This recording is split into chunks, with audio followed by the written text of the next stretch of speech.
Welcome to today's psychosomatic topic.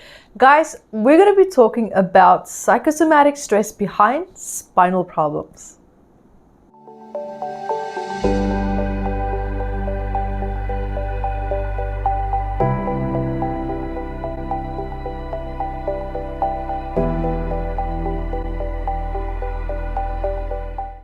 Hi everyone, Evette Rose here, author and founder of the Metaphysical Anatomy Healing Technique and also Metaphysical Anatomy, the big book with this technique is behind. And also this book is about 679 medical ailments, which is psychosomatic stress for adults and psychosomatic stress that we all share collectively.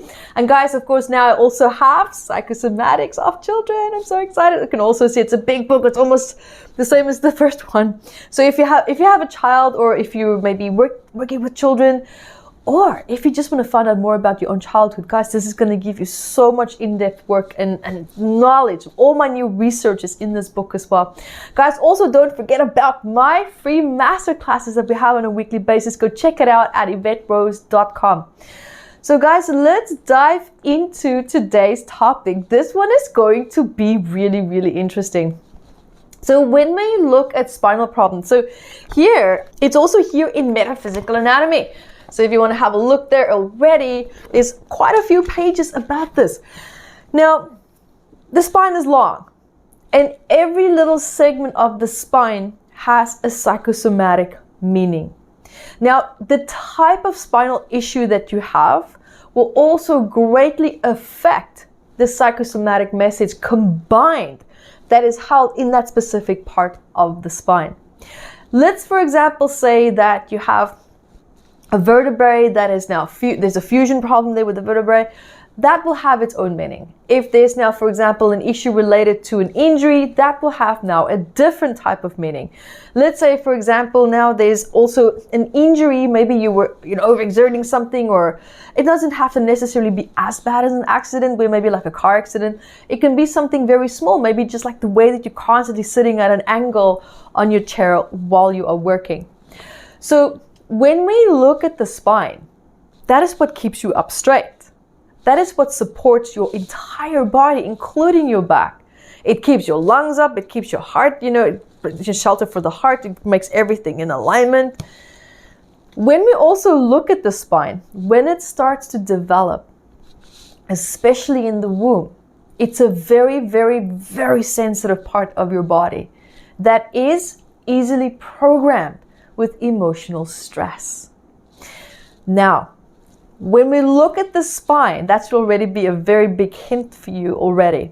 When we look at the spine, we now also know, and in my tea at least, but I find this consistently to always be the case, we hold a lot of our ancestral values, memories, and traumas and values in conflict in the spine. For example, if you look at someone that has scoliosis, that has a curved spine, it will almost always show you a very deep unresolved wound and story associated with that person who has it, who wants to move into a certain area in their life. Maybe they want to become a spiritual teacher, but now their parents are like, oh my God, you're not going to make any money like that. That's not a proper job, this and this and that. So it goes completely against their person's family values, and they don't have the blessing or the support of people that they value in their life in order for them to move on to something that they feel deeply passionate about. That means the values that they were raised in, they are now in conflict with that. And that means the decisions that you try to make is now in conflict with where your values originate from, meaning your first original values, which is of course your family. That's where we learn our first values from. Now, the beautiful thing about values is that they're designed and developed to give you guidance, to support you, to give you an idea of what this feels like, what that feels like, what does it feel like to look at the world from this perspective. And it sets up a platform for you to start to grow on but also to graduate from at some point when some value starts to become outdated. Instead of supporting you, now it's outdated and it's actually holding you back, or it could actually be sabotaging you in one way or another.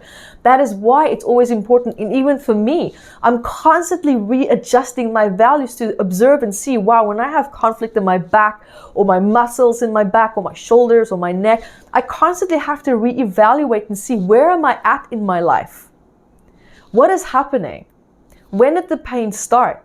What conflict was I perhaps feeling at that time? And most of the time, it can actually also be subconscious conflict, because we're so used to just disregarding conflict when we feel it, because we're discomfort avoidant. We're always gravitating to what's comfortable, the path of least resistance. I know you understand, because I understand, I get it. Now, the more mindful we can be around this, the more helpful your body is going to be able to be to you by saying, hey, here's where something is now in conflict with you. Why don't we reevaluate it? Why don't we bring everyone onto the same page? And if we cannot, make a decision.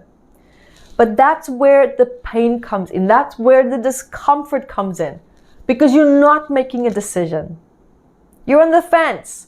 You're seesawing back and forth. And that push-pull tension of I want, but I don't want. I want, but I don't want. That's causing problems. Now, if you already also watched the Psychosomatic of muscle problems, it's a little bit the same. But this one is a little bit stronger, because in the spine, this is now all about feeling like I have to fight for what I want. I have to fight for my values. I have to fight for my beliefs. And that's why often you can have now a vertebrae that's fused or even collapsed. That means that there's a certain path that you've been following, maybe trying to get the appraisal or the approval of someone, or to show them that I'm worthy, I'm worthy of being seen by you or loved by you, or, trying to live up to a certain way of life according to someone else's lifestyle to show them that I can be an equal to you, which is just a way of trying to emotionally match someone with the intention to receive love. But that path towards that can be so tremendously destructive. And subconsciously, who wakes up in the morning thinking, how much can I try to destroy my life today? We don't do that. These are all subconscious programs, is running and running and running and running. It's a matter of how aware are we to catch it? How aware are we to make changes? But that also begs the other question. How willing are you to create change? Because the spine and change kind of correlates very closely together. Because it's about trying to fight for something that you believe in.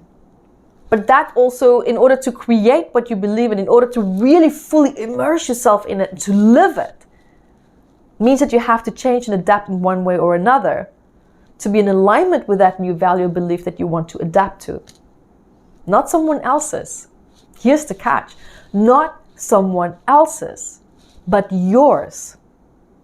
And that can trigger now the fear of change. And that, oh my God, I've seen it just, people stop dead in their tracks. It's a tough transition to go through if you don't feel supported, which is exactly what the spine does. So if you feel the absence of that support in relationship to a certain value or belief or avenue that you want to move into with your life, now we have a problem. Because we're biologically designed to be supported. We're not designed to go solo and to try to do everything ourselves. We're actually designed to just be in communities to support and help each other. But now our lives have flipped the opposite, and we become competitive with each other, bouncing off of, the need for support onto the other, but it's transforming and it's just becoming into these toxic dynamics. So sadly, that is now where we are at. And what you feel in your spine is the absence of that connection. It's the absence of that bond, whether it's with a person, a parent, a friend, or a partner. Now, the other side to spinal problems also relates to support that feels unhealthy. Support that feels unreliable. I wouldn't call it abusive or toxic, but it's unreliable. There are different other psychosomatic patterns associated with other elements where support also comes in, but it's more toxic. So remember, there's different emotional tones, levels associated with support. That's also very important to remember, just in generally speaking, for different types of psychosomatics in the body. Is the part that feels continuously unfulfilled. And that can cause a person internally, emotionally, your inner world, to start to feel weaker and weaker and weaker and weaker. Because where's the platform for you to start to build resilience in relationship to feeling supported? Where's your healthy reference for allowing support? If you constantly have to give that to yourself, where are you getting the energy from? Where's the exchange? There's the catch. So guys, there you have it. I hope that was helpful, but there's so much more that you can find out in Metaphysical Anatomy. You can grab it at Evette Books. And also remember my free weekly masterclasses at evetterose.com. And until next time, be the light that you are. Thank you guys for joining me here. And also remember to subscribe to our math membership website. You can check out so much more. There's so many free healing courses there as well. Go to evetterose.com, see all the free masterclasses and events that we have coming up. There's always something happening on our platform. And we love to hear from you for the Ask Evette episodes, but also for the psychosomatic patterns that you would love for us to talk about, especially when it comes to these books, the research that's in it. And there's so much to be learned and so much to be shared as well. So I love your questions. Let us know what's on your mind. Let us know what you would love me to address as well. Life challenges, it's endless. Guys, thank you so much for being here with me today. And remember to subscribe so that you can stay up to date with the latest and greatest videos that's coming out just for you. Until next time, be the light that you are.